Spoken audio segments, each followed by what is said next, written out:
Remember, all I'm offering is the truth, nothing more.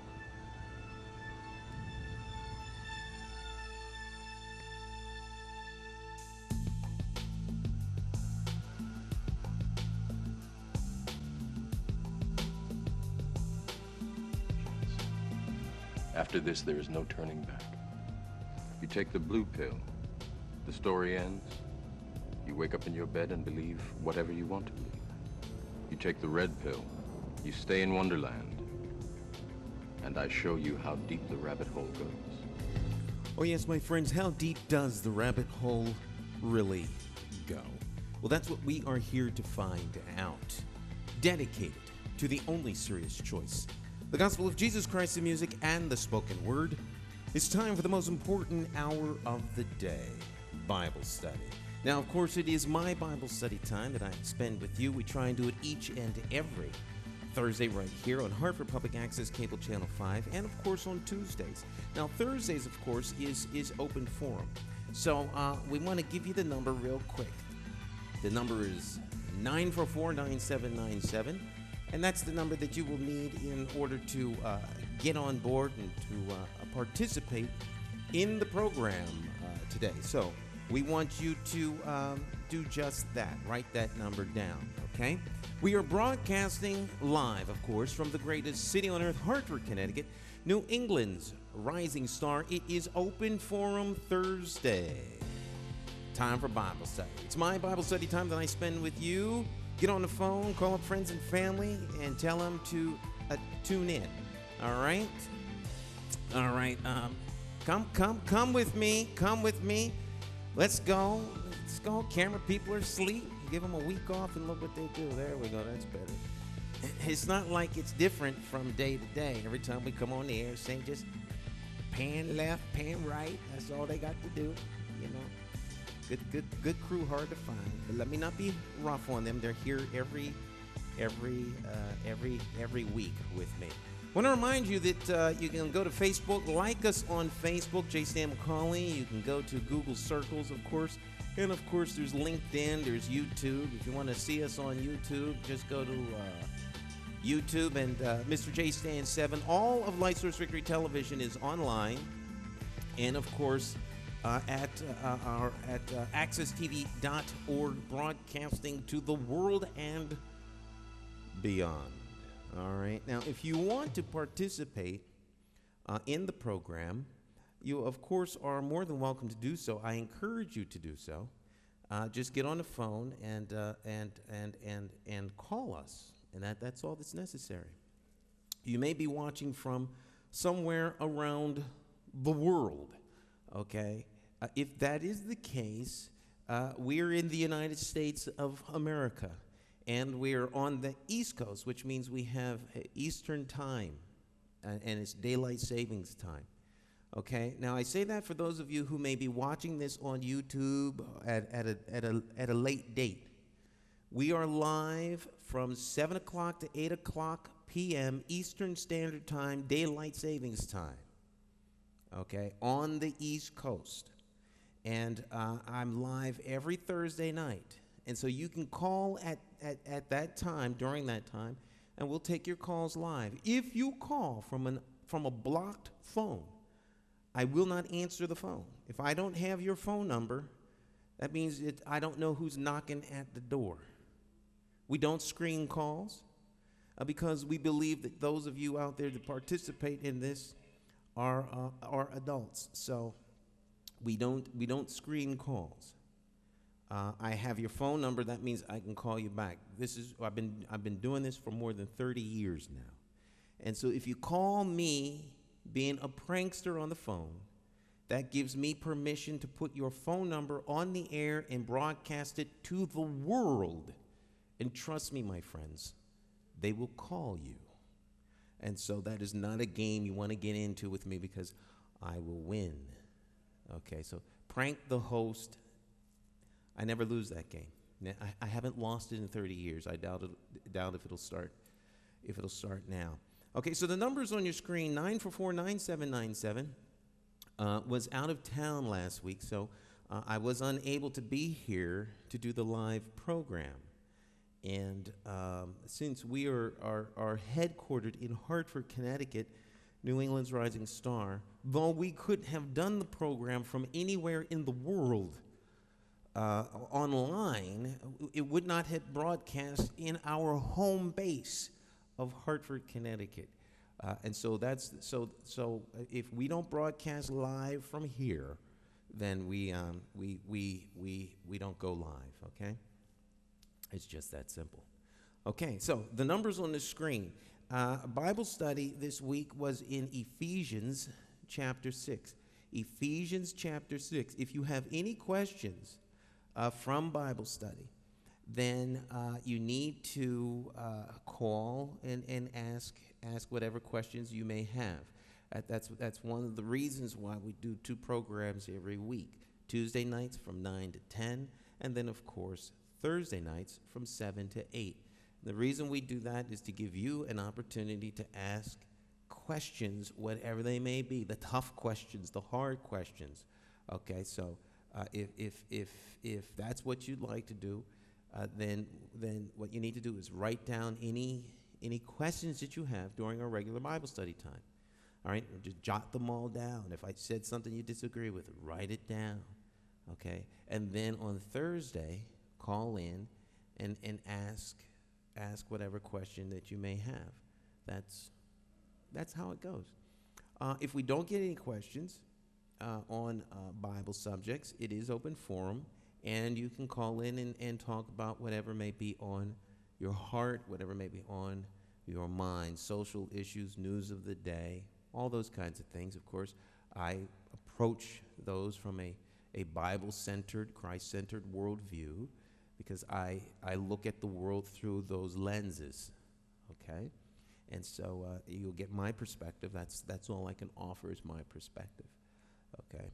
And then, of course, I will listen to whatever it is that you have to say.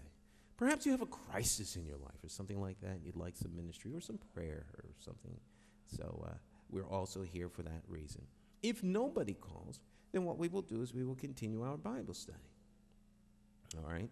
And we will pick it up in the next chapter as we move on. Now, the way we have Bible study is, since the program only comes on for Bible study like once a week, I mean, we're on twice a week, but since we really do Bible study once a week, what we do is we take a chapter and we read into that chapter, and then when we're done, you know, when we run out of time, that's it. Then the following week, we pick up the next chapter.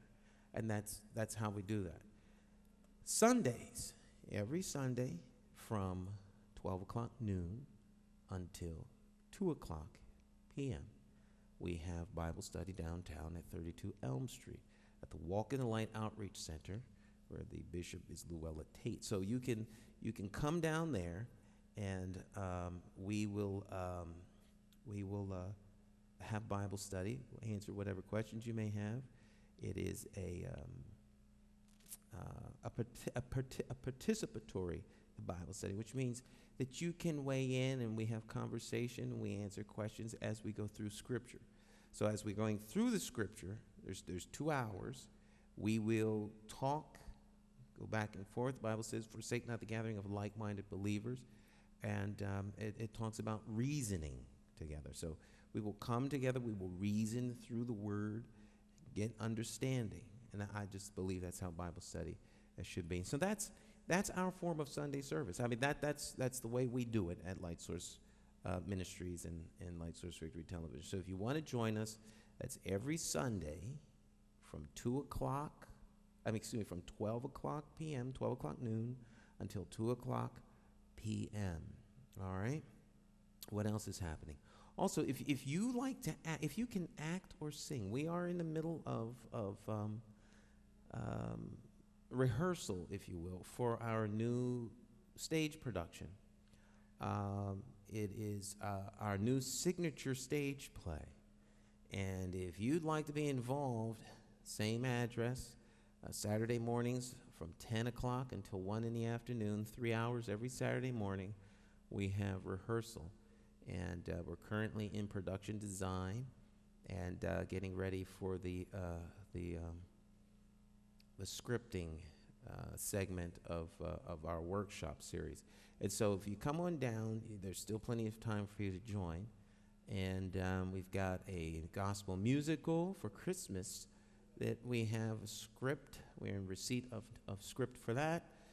Majesty is the name of it, done by Sylvia Reed. And so we've got a lot of things happening. Getting ready to start on our motion picture project for 2012. It is the stage play that we're working on, our signature stage play. And so we have a working title. I'll share that with you some other time. But if you're interested and you can make the commitment, you're more than welcome to come on down and audition.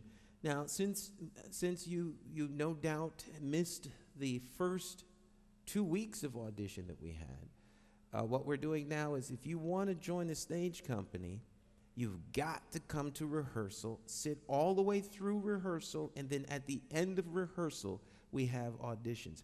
There are no exceptions to that if you want to join the stage company. Now, we will be having open audition once everything is finished, and we'll be casting certain parts that are not filled. But if you want to join the stage company, you're going to have to come to rehearsal, sit all the way through rehearsal, and then at the end of rehearsal, we will have auditions. Don't come rolling up in there at 5 minutes to 1 and then expect that you will not be invited to stay. All right, so we run a very tight ship. Our production company and our acting team is a team. Everyone knows one another. Very, very cohesive, tight-knit, well-bonded team. You won't hear anything about our production until we're ready to launch it. That's how tight the team is. Folk ain't gonna run around talking with loose lips and all that other stuff. Okay, so if you'd like to be part of that, you're more than welcome. We have lots of fun. You can't begin to imagine how much fun this is going to be and how much fun you can have, particularly once summer comes and we start filming all around the city. And it's just a lot of fun, okay? And if you'd like to have fun like that, well, we'd love to have you on board, okay? Let's go to the phones. Light Source Victory Television, how are you? Hello, caller.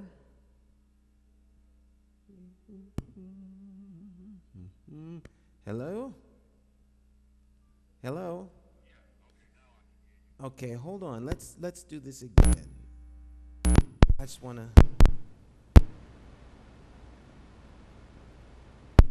Hello? Okay, I can hear you now over There the we phone. go. All right. I guess the first time I called, I couldn't really hear you over the phone, but that was straightening out. Okay, you can hear me over the phone now, though. Huh? You can hear me over the phone now? Yes, I can. Good. Okay. Okay, so everything is working all right. Last year, you was running for mayor because you had a real concern for the city of Hartford. You felt that there was some issues in some areas that you could definitely improve on and make the overall quality of life for the residents a lot better than it has been. And many times people might from the outside and even from the inside might get the misconception that there's nothing going on in the city. People don't want to be in the city. But if you really look at the view picture of the city, a lot of people do want to be in the city. And there's a lot of development and projects ongoing in the city. Mm-hmm. I don't know if it's beneficial for the majority of the residents, but at least something is taking place.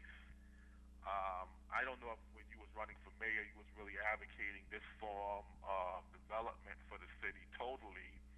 But I think anytime you have some forms of development and some forms of progress, it is better to have it than to not have it.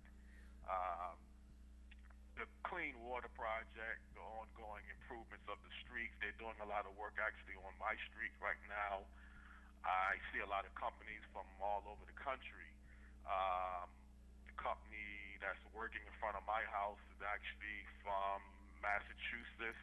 One sign says it's from Baltimore. I've seen water companies from Newark. And these people obviously is going, as we talked about last week, where the jobs are at. Mm-hmm. And the jobs seem to right now be here, at least on that level. There might be a lot of problems with not having economic development in other areas, but at least on an infrastructure level, you can't say that there's not enough development or there's no development ongoing in your city. It's been this way for the past 5 years. But I think the other side of the misconception is that people will say a lot of people don't want to move into the city. You look at the past 10 years with the new development of the new Stowe Village, the new Charter Oak, Rice Heights, um,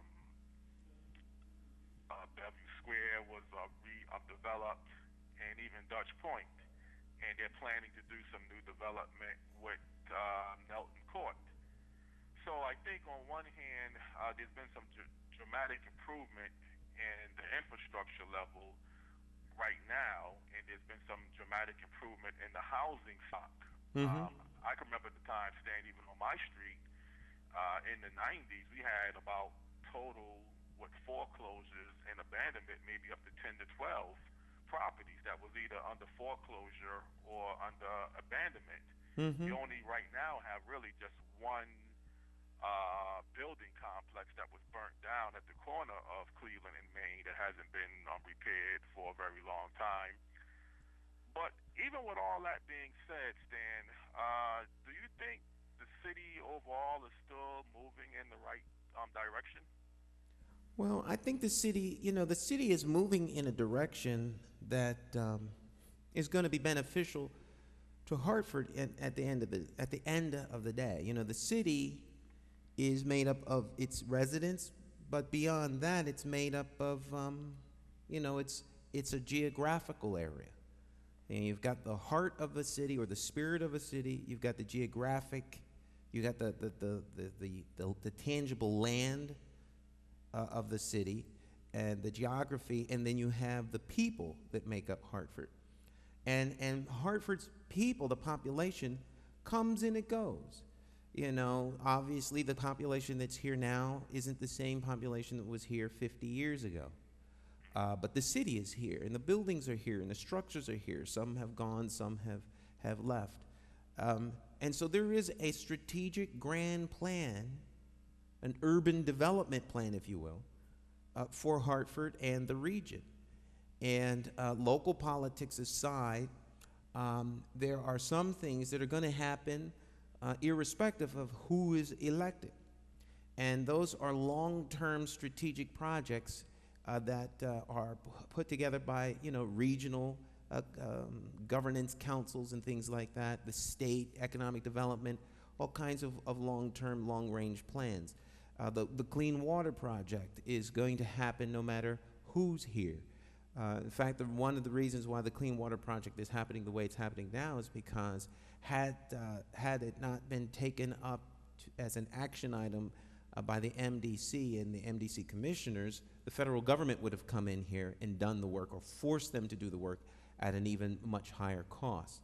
And so there are projects that happen. My contention was that while Hartford is undergoing gentrification, rather than to move out people who are economically challenged, why not empower them economically so that they can be contributors as well as reap some of the benefit of this progress and this change?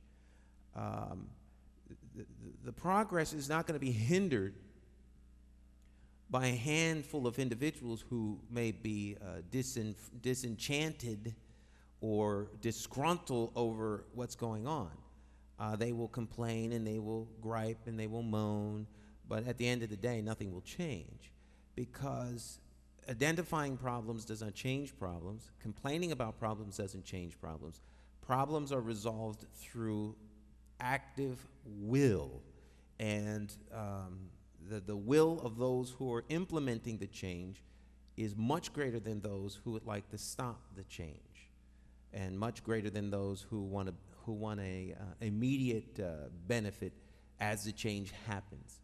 And so, I just believe that you don't displace people, You give them opportunities to benefit. But that requires individuals to want to reap the benefits. And if they don't come out and vote, then they've spoken. See, a no vote is a loud vote. The loudest vote of all is the one that's never cast. And so if you don't cast a vote, it says that you're content with whatever happens, and you're content with the way things are.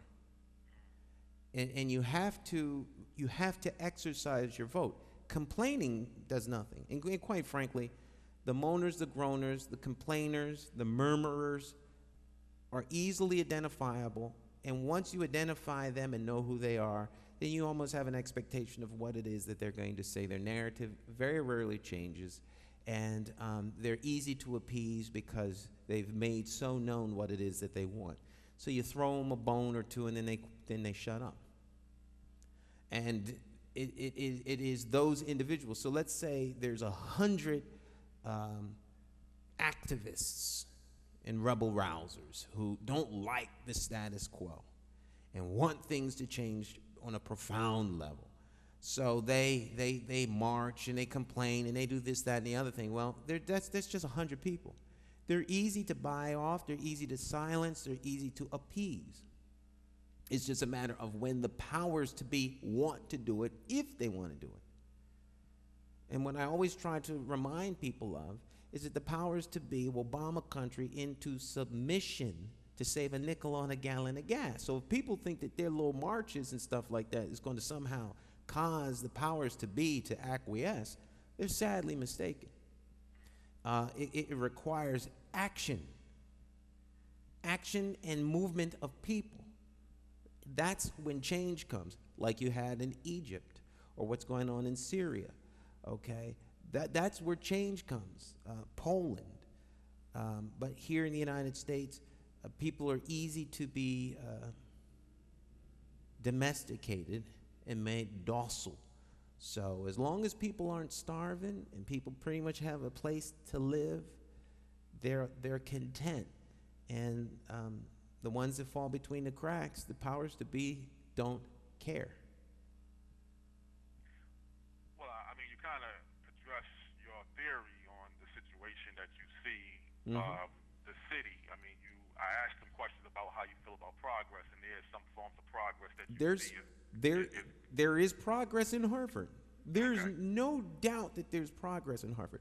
Hartford has come a long way, a long way. One of my critiques of the prior administration, the Perez administration, was that they didn't spend enough time talking about the accomplishments of the administration. I mean, Stowe Village is gone. Okay, I mean, a lot of the housing projects are no longer around. That happened under the Perez administration. Great things happened under the Perez administration. But they never championed it. It was as though information about things that were going on could be used as weapons against you. So they had an attitude of silence, on everything, including the good stuff. But Hartford has lots of great things going on. There's great things happening every weekend in the city, in all parts of the city. But we live in a city where silence is used as a political weapon, and it has become a way of life. So no one really tells anybody what they're doing. But if you are if you are included in certain circles and cliques and groups, there's always something going on in Hartford. Always something going on. You just don't know that it's going on. Yes. Well, Stan, my point really about progress, though, you still have to be very careful when you start talking about the amount of development and progress that has taken place over the 10 years, because it totally identify, if you look at the so-called redevelopment of those public housing projects, that was all federal money. It doesn't matter who paid for it. The thing is progress. That's inside baseball. For the average Joe who goes to work and comes home and wants to have a beer, sit on the couch and watch TV and call it a day because he worked hard, he doesn't care if the money was federal money, state money, whatever. It's just better than it was. And so that's progress. Federal money is there to pay for certain things like that. State money is there to pay for certain things like that. Municipal money is there to pay for things. That's why we pay taxes, so that there can be better infrastructure, better roads, better schools, better social programs. It's paid for by tax dollars. So is the defense of the country. So it's a matter of how those tax dollars are going to be distributed and allocated. And those tax dollars are distributed and allocated to the people who have political clout and might. And so if people are quiet, then they don't get access to that, and they're marginalized. Well, Stan, my point of viewing about it is somewhat of an issue where the money comes from. Is you can't keep relying on the government on a federal level to resolve all of your issues. And at some point, if you really want to get a different level of progress, you would like to see, and I don't know how you go about, putting a city in this position, private investment. Well, Jonathan, when you talk about progress, then perhaps we should be more specific, because what do you mean by progress? Well, I think, Stan, we both agree that progress is when you see things improve a lot better than it was in the past. And I think that's the point about public housing and your housing stock. There's no doubt about it. Your housing stock has improved dramatically. And I said there's a lot of progress going on, and there's a lot of things that people sometimes can be misconcepted about in your city that really nobody wants to be here, and that's not the total case. What I'm saying is, when you're looking at an overall long-term progress, once the federal money has been allocated and it has been spent, and that money has pretty much been used up, and then there's other forms of development that you need to have take place, you can't have yourself in a situation where you're just going to be hoping that the federal government or the Habitat or some good faith effort comes back into your city and promotes, more development on a housing stock level. And if you have private investment where people who want to spend their own money to purchase property and they are willing to move into your community, then that shows a different sign of progress. It's still progress, Dan. I'm not disagreeing with the progress, but there was a time in the city that, people who moved into this community basically moved in with their own personal money. I mean, you see property that you want to buy or land that you want to have built, utilize whatever way that you have to come up with your money to buy the land and buy the property. And I think you're seeing a return to that. That's what the gentrification process is all about, bringing in people that have better economic means than those that are already there. So and so too in the city? Yeah, it's happening all over the city. Okay. And so what's going to happen is, when it's time to pull the trigger, whole blocks will change. It almost happened in the 80s. Whole blocks would change. I remember when there was the condo craze. And every time you turned around, a whole apartment complex was going condo. And major parts of the city were turning around. If you look at what the city was like in the early 80s, the end of the 70s, 79, like when I came here in 80, when they were building, City Place, Hartford was a terrible, terrible, terrible, terrible place in terms of, the buildings, down there by Congress Street and things like that. There's been a lot of development here. And this stuff takes time.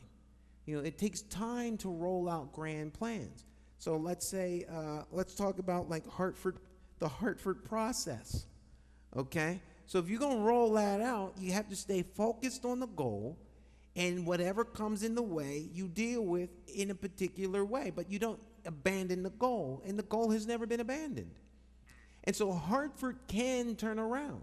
Hartford is a very, very small town, very small. The whole city will fit in O'Hare International Airport. So if there's a very concerted effort, changing stuff here is not going to take that long, because it's not that much acreage. It's not that much square mileage to turn around. There are neighborhoods in New York City that are larger than Hartford, that have more of a population than Hartford. And so, it's a matter of how it happens. Now, Albany Avenue is going to get a big facelift. All right. Once they get finished with all of the clean water project, the sewer system goes in there, and you start changing out streets. The houses that people don't own, suddenly those houses are either foreclosed on, or there's a tax lien, or the owners that actually own the house that live in West Hartford or out in California or something like that sell the house. Then the people that are living in the three-family house are told, you got till the end of the week. Well, not the end of the week, but you've got until, you got 90 days or 6 months to make other arrangements, because we're no longer going to be in the house rental business. And so those people are going to be displaced. They're going to have to go somewhere. But, the powers to be don't care where they go. It doesn't matter where they go, just as long as they go from here.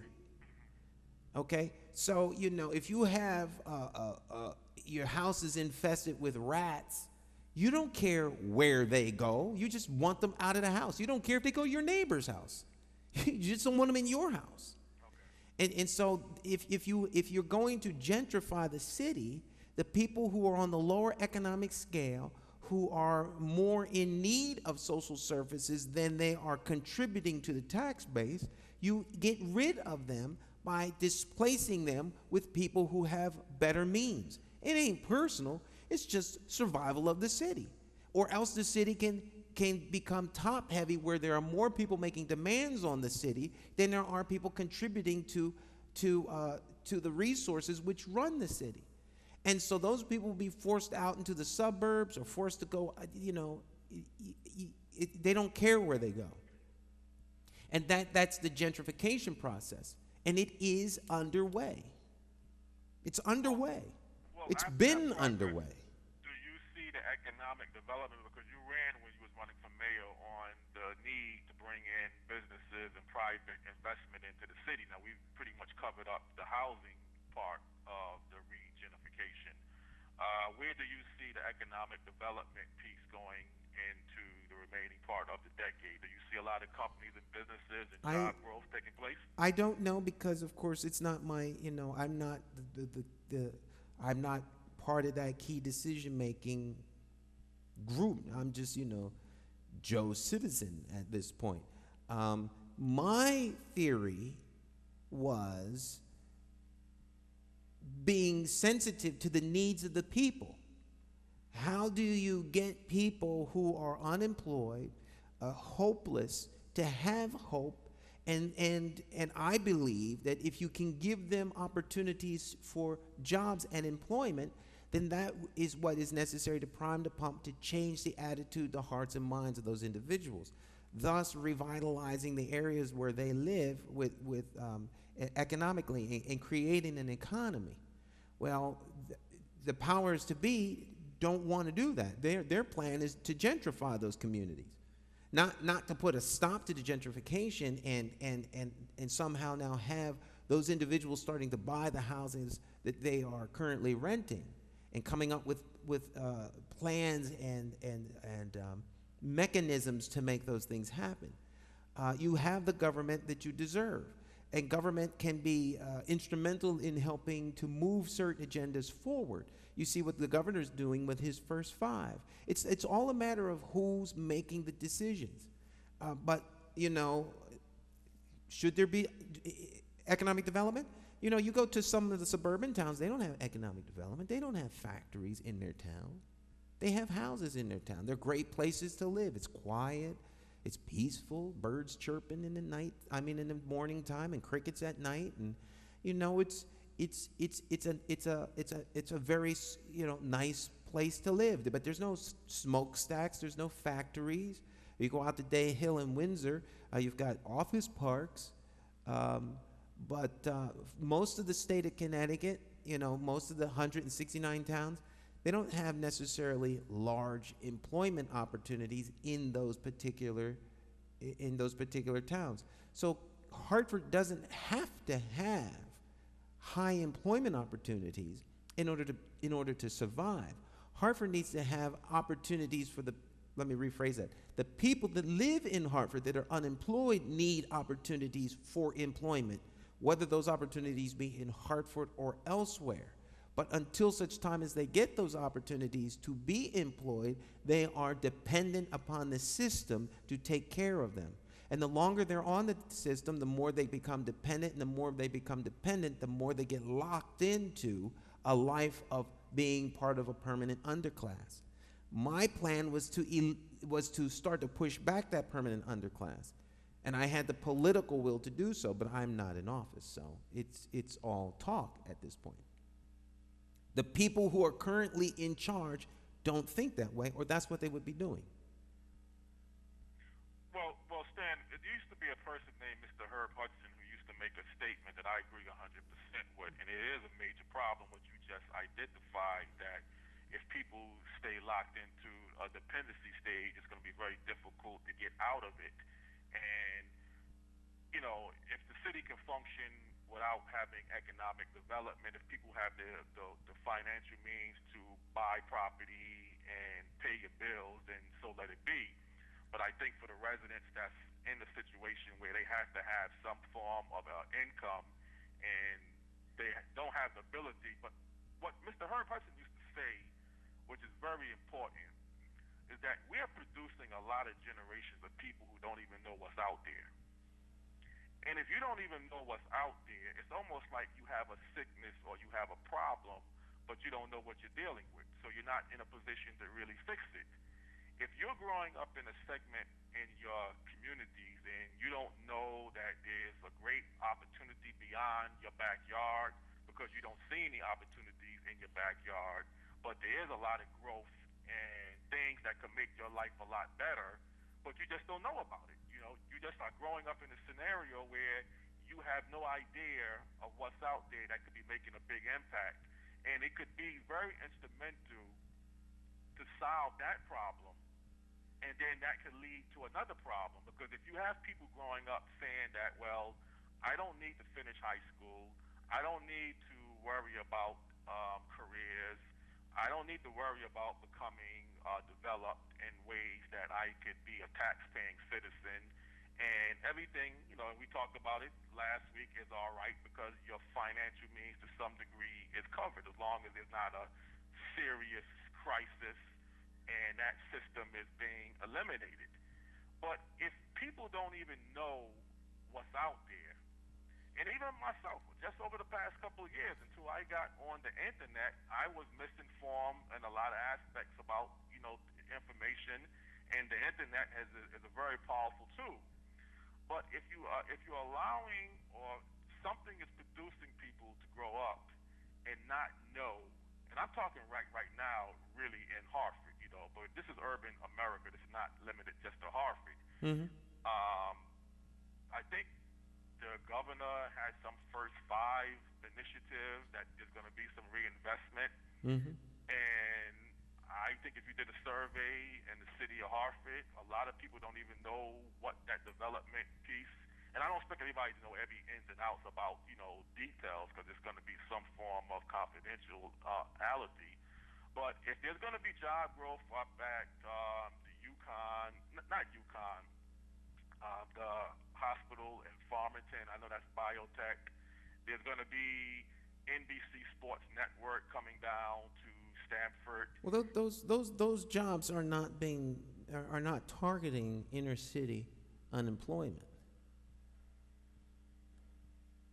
No, they're not. But I'm saying if people don't know these type of career growth in the future, you know, it's like, you know, you can bring opportunities outside of. You see, people gotta, and I gotta put myself in a position where you gotta be in a mindset and a ability not to be locked into just hoping everything comes into your backyard. Yeah, but Jonathan, you see, you know, the thing that's happening with Jackson Labs, you have to pretty much be ready and prepared for that now.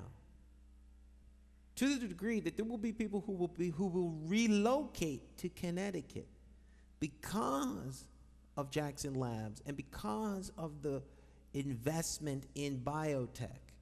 So a lot of creativity is going to relocate here. PhDs, deep thinkers. The greatest natural resource one has is the ideas of smart and bright people. And then those ideas come into becoming things that then generate money. Okay, so it's almost like Google hiring PhDs and hiring up all of the thinkers, because those are the people who come up with the ideas that turn into enormous sums of money. And so you've got magnets that pull certain types of people here. Those jobs are not designed to be going into the urban areas of Bridgeport and Hartford. By the time those people even realize what the job is and go to school for it, the job will be filled. You can't gear up for that job. It takes years to get a PhD so that you can do the research science. So you're always chasing, 8, 10, 15, 20 years behind the curve. And so, they're not, those jobs are not for people in Hartford. I mean, for the people whose education level is perhaps not college, those jobs are not for them. And even if you could pick up a shovel and dig dirt with the MDC, how long is that going to last? It's not going to last. So what are the new, it's incumbent upon individuals to figure out, how am I going to contribute to society? How am I going to eat at the end of the day? Do I want better? You got to remember, everyone doesn't want better. And if people are content and happy with nothing, then their level of contentment is fine. It's not up to me to decide that you don't have anything, therefore you shouldn't be happy. I'm not the determiner of other people's happiness. So if they're content in that state, then so be it. But if they're not content and want better, then I think those opportunities ought to be there for them. But since they're not here, then people may have to relocate to go elsewhere where those opportunities are. Towns have come and towns have gone. Route 66 used to be the main thoroughfare that people traveled to get across the country. Now it's gone. So all those people that refused to make adjustments along the way went out of business. Their land became worthless. Times change, and sometimes we like to hold on to the way it used to be, the way it was, as opposed to being prepared and being ready to move forward. It's really a personal responsibility to make one's life better.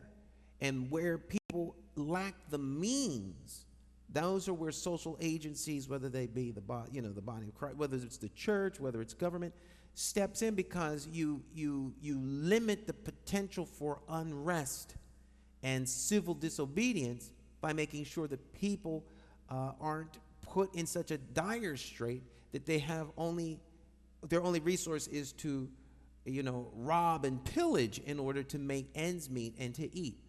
And so it's a delicate balance. But I believe that you invest in people. There are enough great ideas. There's enough opportunities that we can turn that around if that is the desire. But it is not, because poverty in this region is a multi-billion-dollar industry. And when you can make money off of poor people, just managing their poverty and making hundreds of millions of dollars, why would anybody stop? I mean, look at CRT. I mean, that's the tip of the iceberg.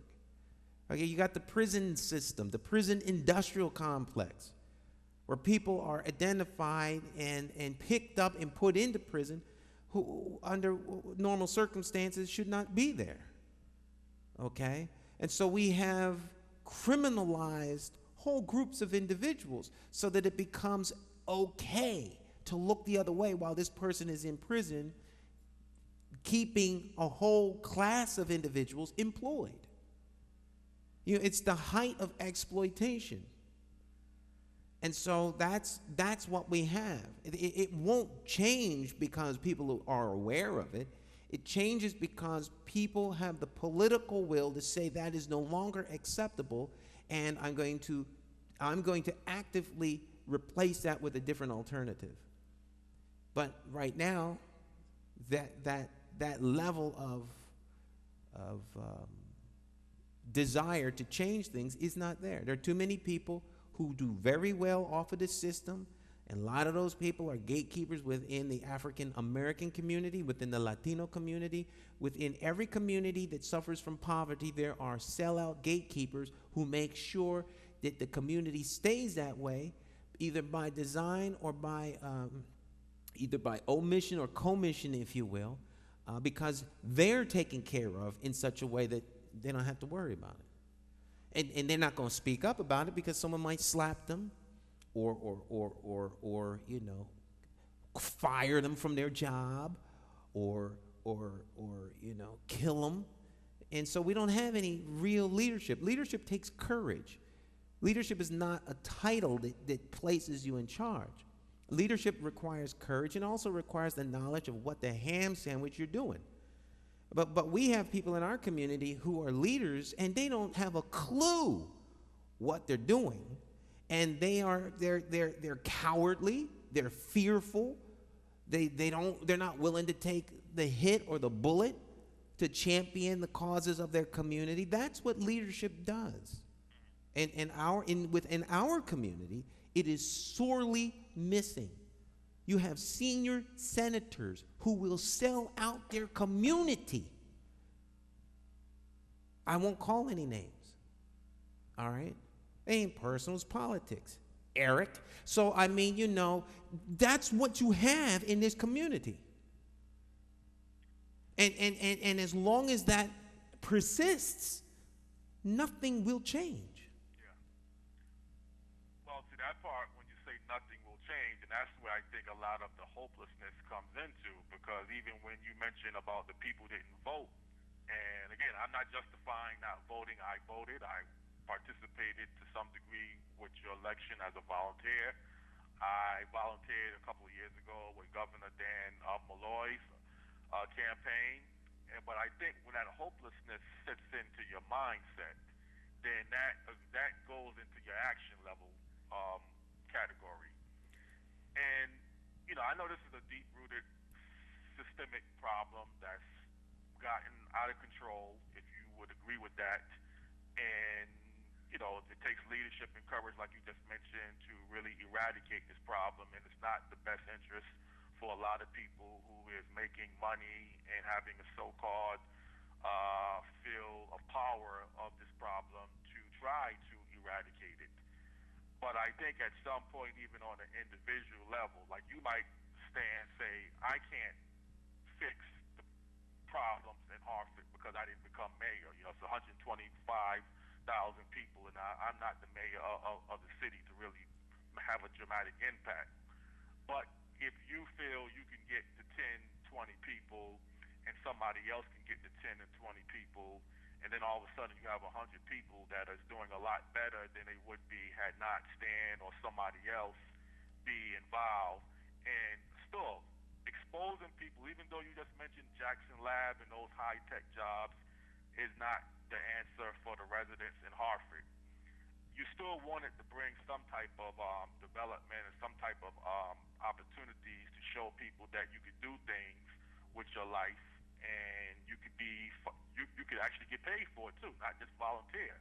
Because I know sometimes we might get into, well, you can still volunteer your time, which is still important, but you wanted to put a puzzle together where people could get an income, get medical insurance, and have some form of structure on a day-to-day basis.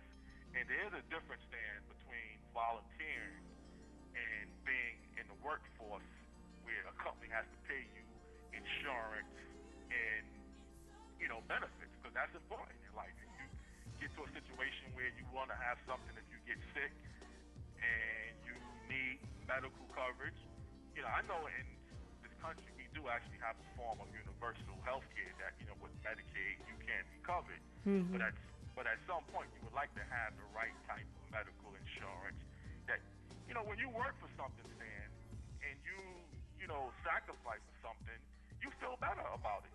Most people would feel better. That is true, Jonathan. Unfortunately, we're running out of time. I mean, with good discussion, there's always something on the horizon. But my mode is now, after it's done, we're going to talk about it. Because I don't want anyone to have any false promises or false ideas. But let me simply say that all is well and better than well. And, we're still dedicated to bringing about change in the city and making life better for those who we reach out to and minister to. And so, everything is not off the table. And quite frankly, I could do a lot more in the areas that we want to do stuff in as private citizens. So, but it definitely takes people to want change. And it is clear to me, as well as a group of other individuals, that there is no desire among the electorate that lives in the city of Hartford to be actively engaged politically. We believe that is a given, and we have tangible evidence to prove that point. And so there are other ways to go about bringing about change, but those are things that just have to manifest themselves, and in due time, I believe that they will. I'm not going anywhere. Let me put it that way. Yeah. All right. All right. Well, God bless you. Stay strong in the faith, my friend. Okay. Okay. Bye bye. All right. Unfortunately, our time together has come to an end. The remarks expressed on this program are mine. I take sole responsibility for them. They are not the views of the station, the management, or anyone else associated with anything else that I do. They're my views, and I'm proud of them. If you were offended by the things I said, get a spine, and you can call me personally if you have any issues about anything I have to say. All right? Okay. My friends, our time together has come to an end. Remember, when it's all said and done, the only thing you need to know is this fact, and that is, of course, that Jesus Christ is Lord of Lords and King of Kings. He alone saves and changes lives. Won't you call on his life, call on his name, that your life might be worth living.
I-7